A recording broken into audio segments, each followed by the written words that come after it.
Hey, Anna. Hey, Mike. So I've registered Billy on Petly on the app, like you suggested, but I haven't really got into it. And I'm thinking, well, he's 6 now, and he's pretty well behaved. So, like, really, what's the point of the Petly app? What's it going to do for me? Well, the Petly app is about understanding that your life with your dog is a journey. And through your journey, just like with us humans, we change and develop over our life stages. And, you know, enriching your dog mentally as well as physically is so important. So for me, for example, with my cases that I see, I'll help dogs on the day and throw so much advice at clients that I know I can see that they can't absorb it all. So of course we supply notes and follow up and backup. But what I can't do as a physical human being is be with these people every single day. So where Petly comes in is that it's on an app and it's easily accessible from home. It comes in all sorts of different levels, from puppy up to senior, in terms of training advice, new activities to try and engage your dog to do. There's always more to do with your dog. This is how I see it. I don't believe people tap into their dog's olfaction enough, not in a way that you can turn every dog into a little mini police search and rescue dog in your own home. And that really enriches dogs. It wears them out so quickly. And then they feel so confident and satisfied when they find what you were asking them to sniff out. So it's about helping your dog and learning more about what makes your dog tick and how to get the best out of your dog. Okay, you got me sold. I will get back into the app and look into it a bit more, and I will find a program that's suitable for Billy. So if other people want to do that, how do they get the app? They simply download it for free at petly.app. That's Petli. .app.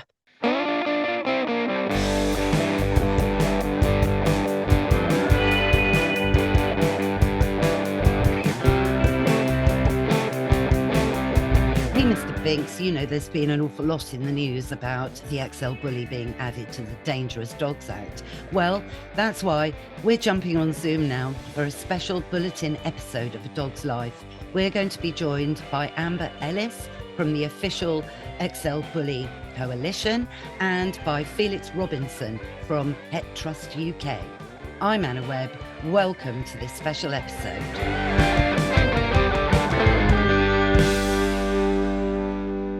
Amber Ellis, welcome to A Dog's Life. You're the official spokesperson for the official XL Bully Collective, is that right?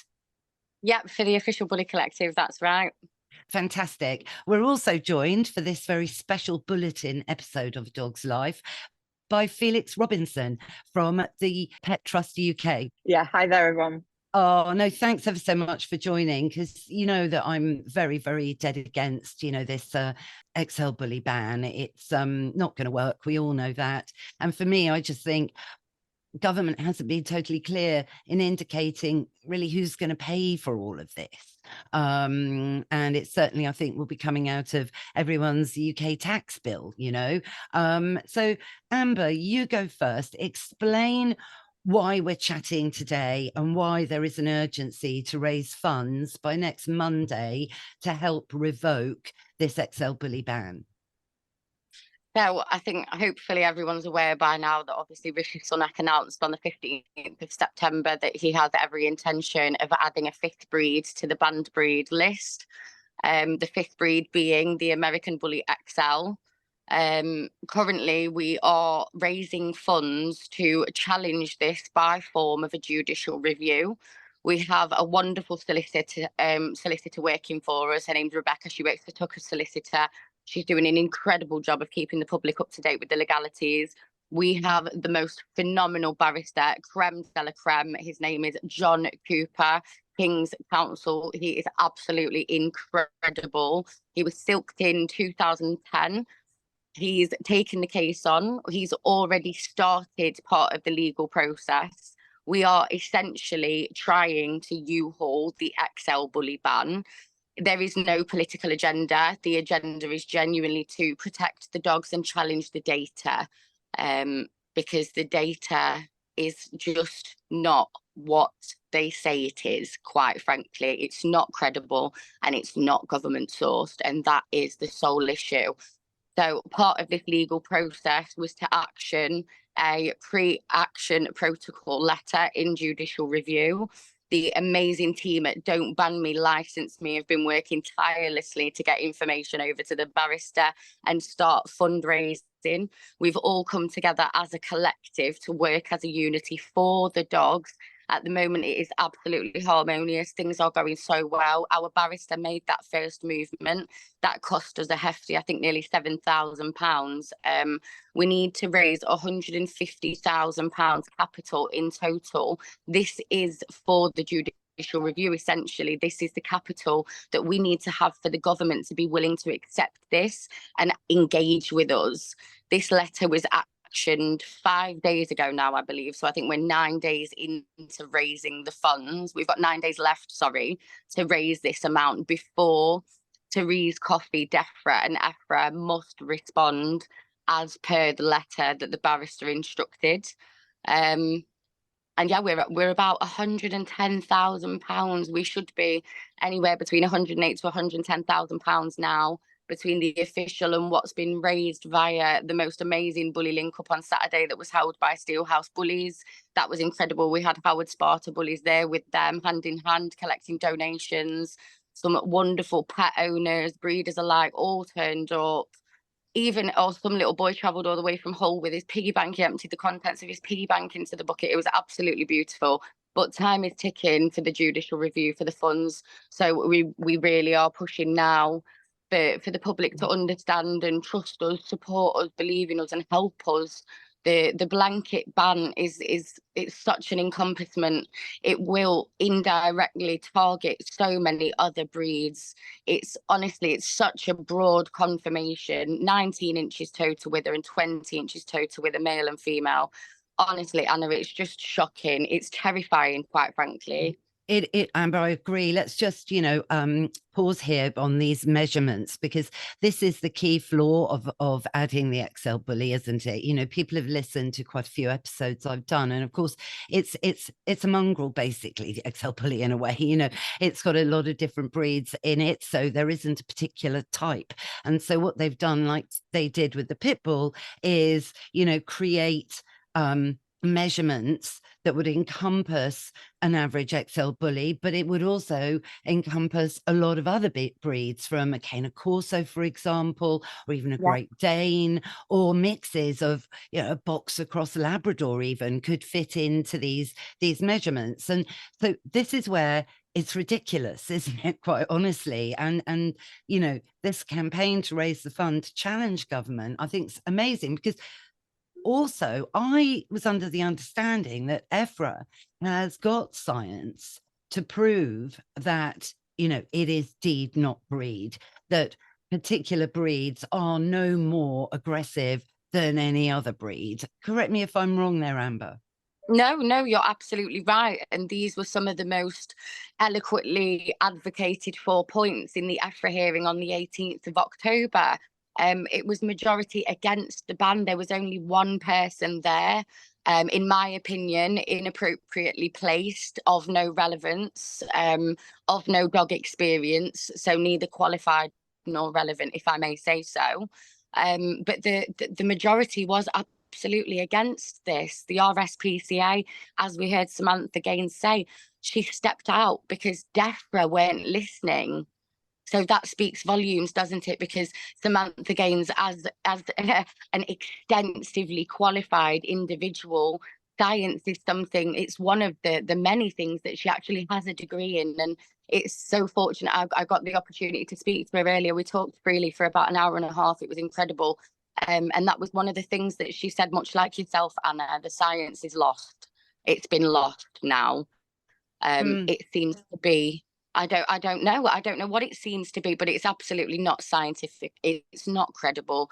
There's no data. As Rosie stated in that same hearing, there is no database to store dog on dog bites. There is no database for dog on human, nor breed specific. So really, where is the data? Well, I think, you know, governments choosing not to see the data. And I think it's like this knee-jerk reaction. There have been these incidents. There's been, you know, quite a few in a short period of time. Of course, none of these are the dog's fault. All of them, I believe, could have been avoided.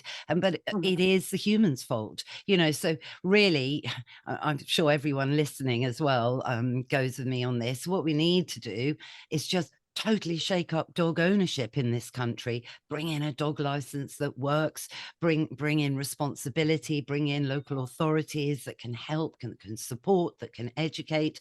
Have education now in schools for children to learn how to behave around dogs, because we have got, I think, too many dogs now in this country. I mean, you know, dog ownership is something you've got to take on with the most massive commitment.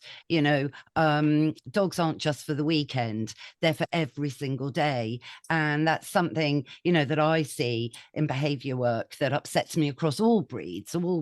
You know, I feel people are taking them on far too much as status symbols and accessories, whether that's a cockapoo or an XL bully. So, and where the XL bully is concerned, I feel so bad because, you know, their natural characteristics of being big and strong are being exploited by the wrong kind of people. Would you agree?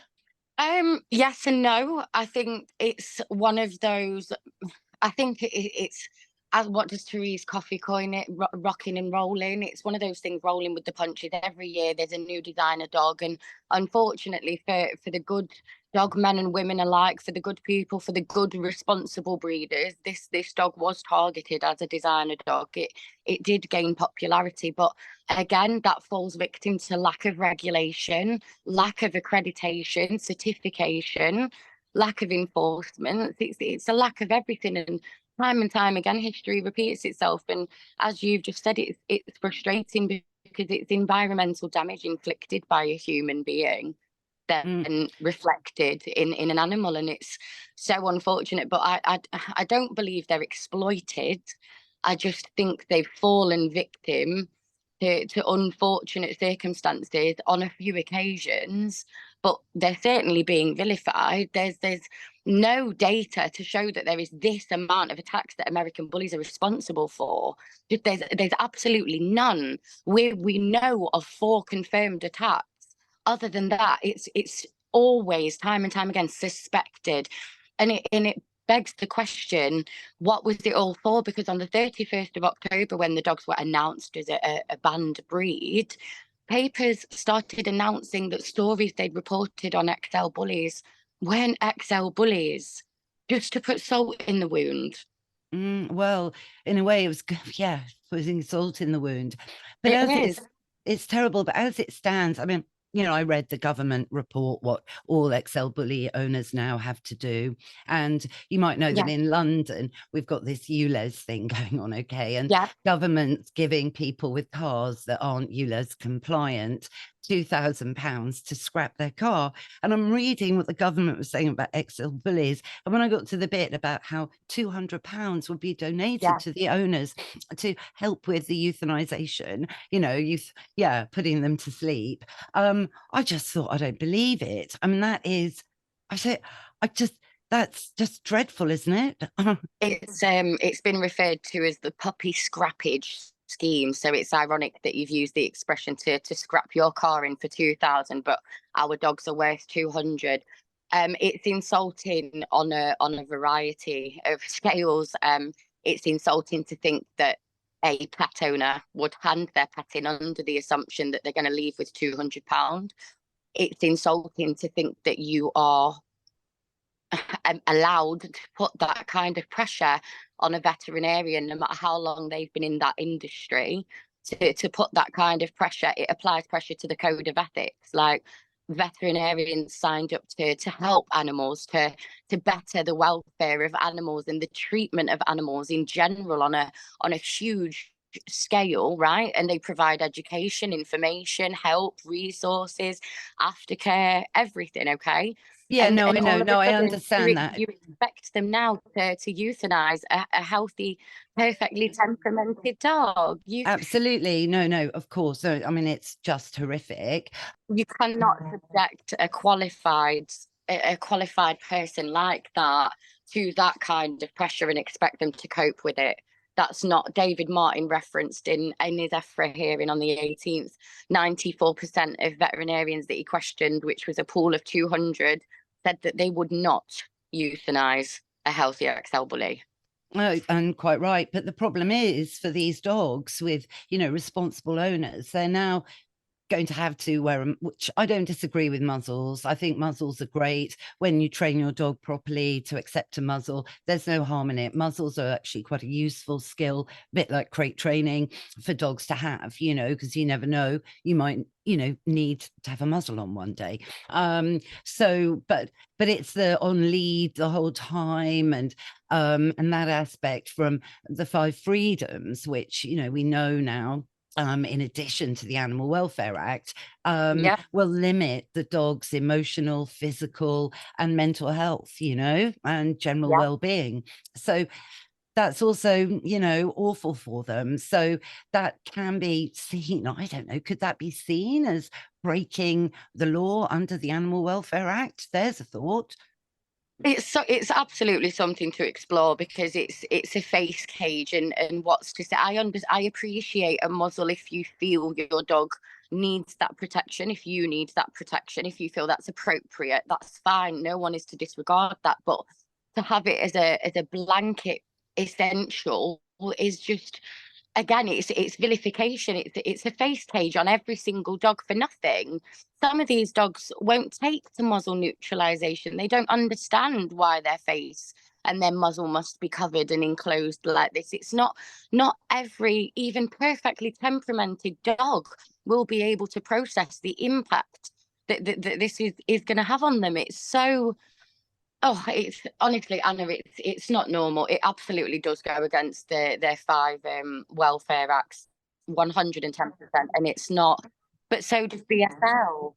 Well, absolutely. But also it goes against the Animal Welfare Act, which is a piece of legislation endorsed by government. So, that perhaps is something to explore, as is, if the dog is seized, it goes to kennels that are unbearable. They can't be seen by anybody. These dogs, I know some people that, whose dogs have had that terrible fate and were released and, became on the exemption list, which takes a lot of time, energy, legal fees, expert witnesses involved, the whole shebang. And, we're living in a cost of living crisis. No one's got any extra money, but I know how much people will love their dog and they'll get that money somehow to go through that long process. But, that is a very long process in itself. And with anything legal, you never know how it's going to go, but on this, adding dogs to the exemption list, let's bring in Felix now, because Felix Robinson, you are one of the most creative entrepreneurs and so passionate about dogs. And you've stepped in here when you realized you measured your own boxer and you realized that, she could be seized because her measurements tally with the XL Bully type. Is that right?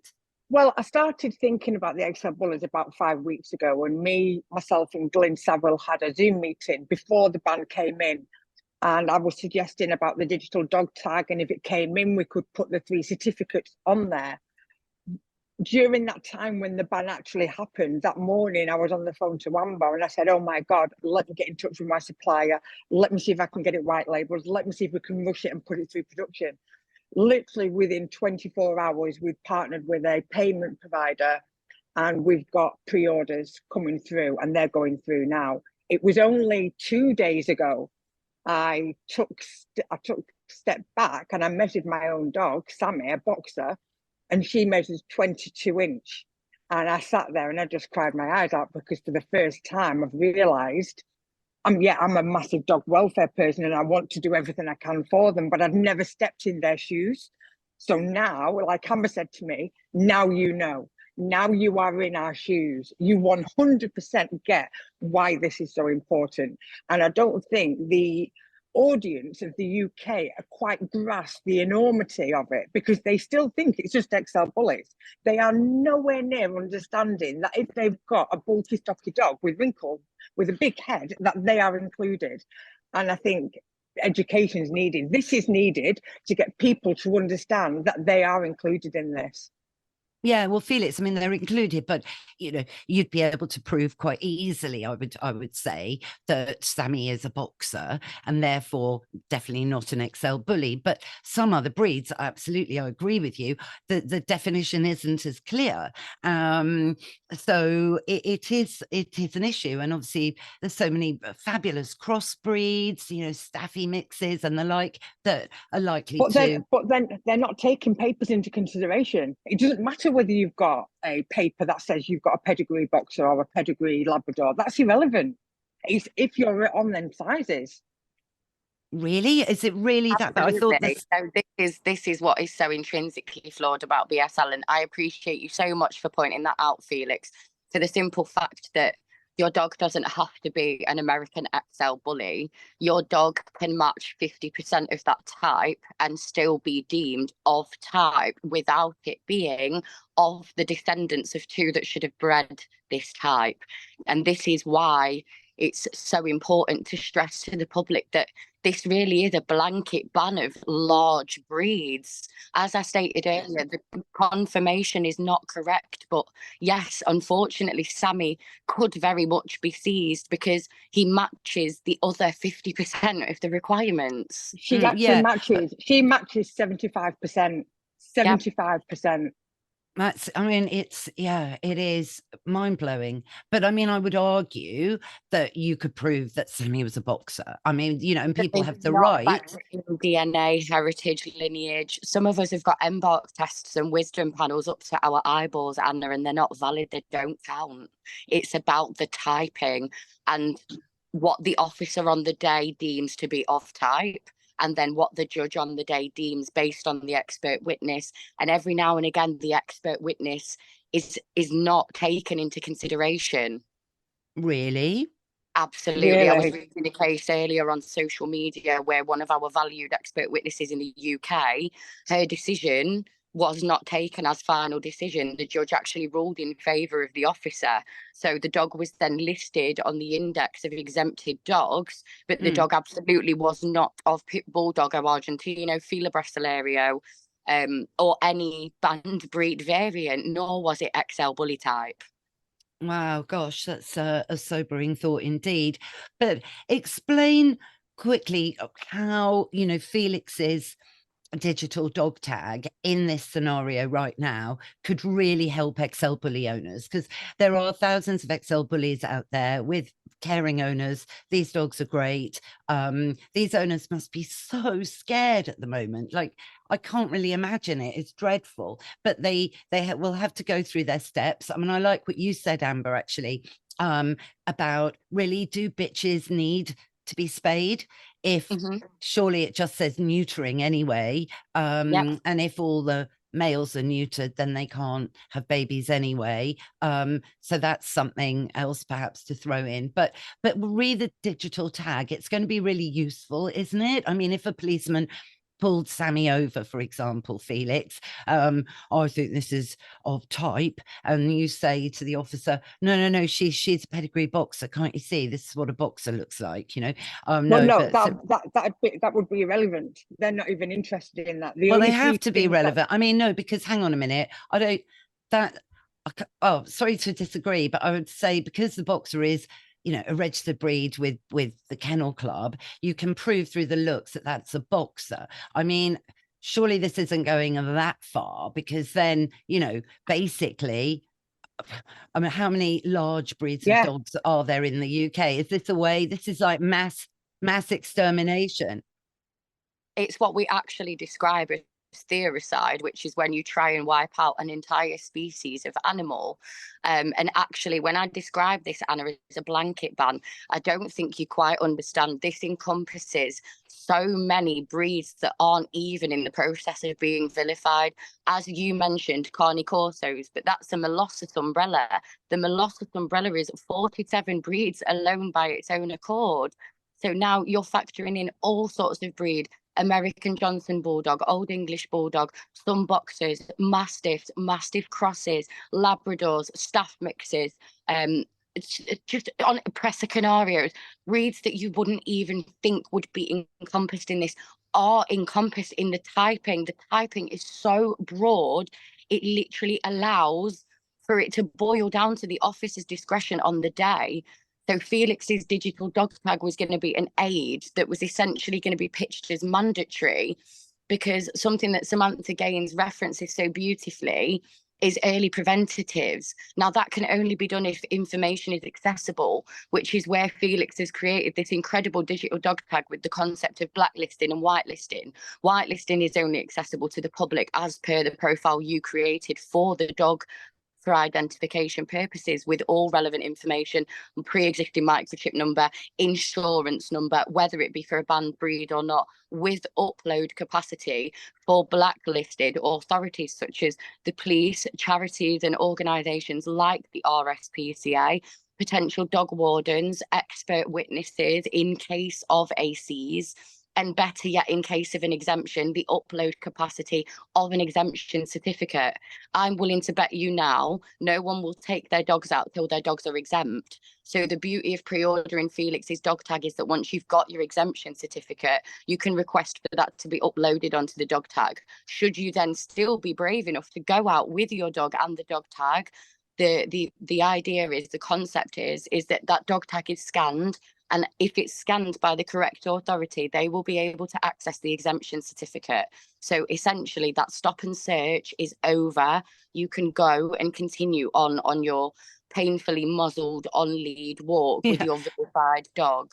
No, that's brilliant. And obviously it's actually unlawful not to have a dog tag anyway. So I think everyone needs one of these, whether, you know, you're a boxer or a chihuahua, really. But, you know, so this is great. So Felix, yes, I mean, this is really going to help XL Bully owners. So how can people access this tag now and order one?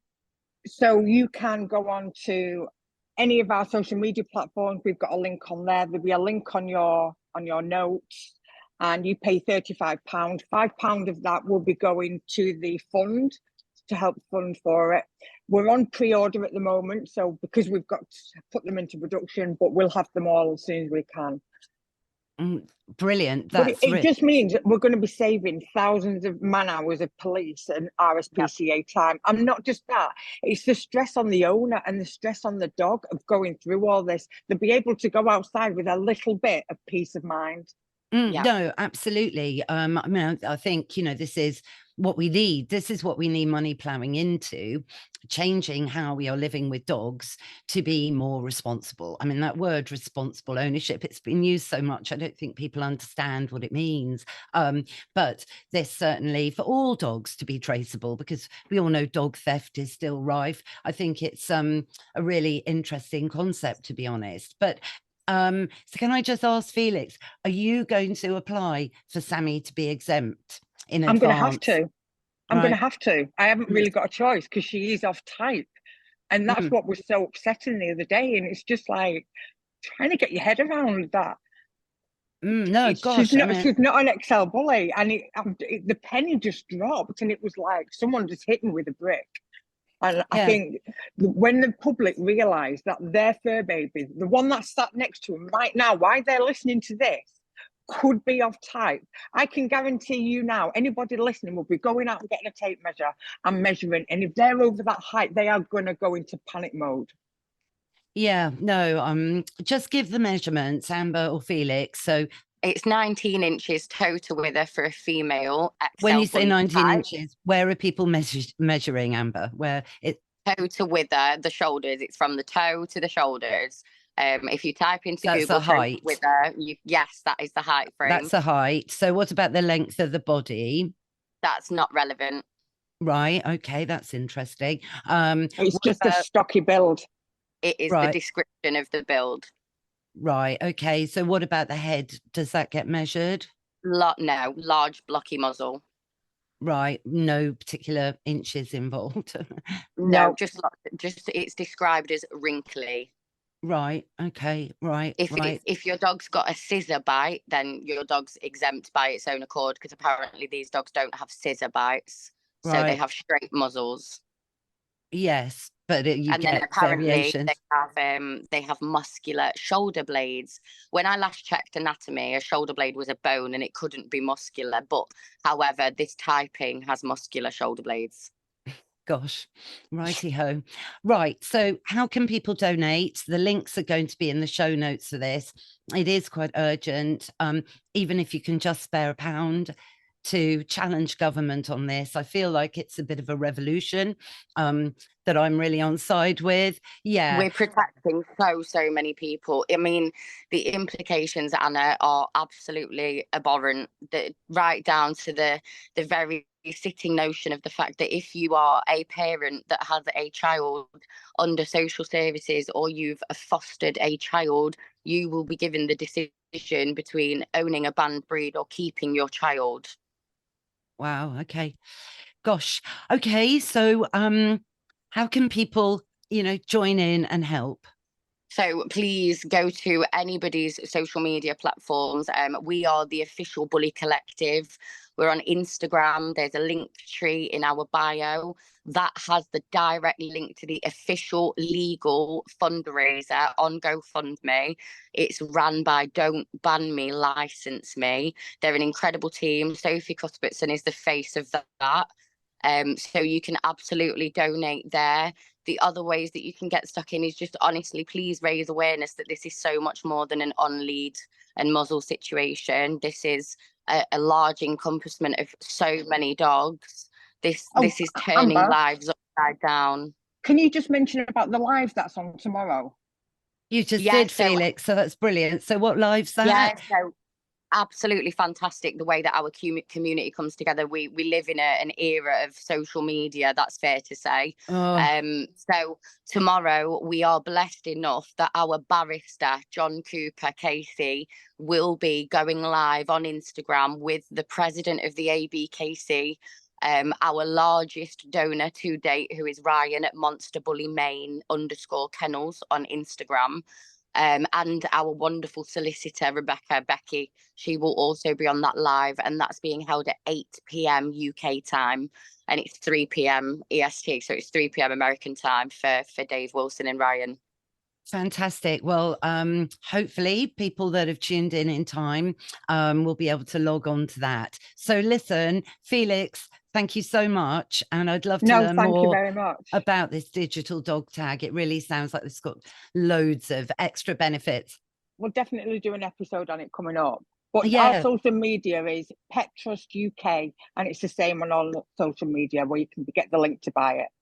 Yeah, Brilliant. Don't Ban Me, License Me are also accessible. So that's Don't Ban Me, License Me on all social media platforms. We have the Pet Trust UK digital dog tag link in our link tree as well. If anybody does take themselves to our platform, we have Felix posted everywhere. You can even watch some of her incredible videos where she talks about the digital dog tag on our platforms as well. Brilliant. No, Amber, thanks so much. This is great. So we'll pop the links in the show notes as well if people didn't have a pen. Much, Anna. Not at all. Thank you, guys. Thank you very much. Thank you. And let's stay in touch. I'm watching this as much as you are. So thank you again. Thank you very much, Anna. No, thank you, Anna. You've been amazing. Take care. That's our show, Mr. Binks. What did you think? Yes, there is a lot to consider, and I'm really proud we've aired this episode to help perhaps rally government on their thought processes on this one. Thanks, of course, to Amber Ellis for joining us today, and Felix Robinson. And all the links, you've got it, to donate are in the show notes. We'll be back this Sunday coming with a regular episode of A Dog's Life.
ball.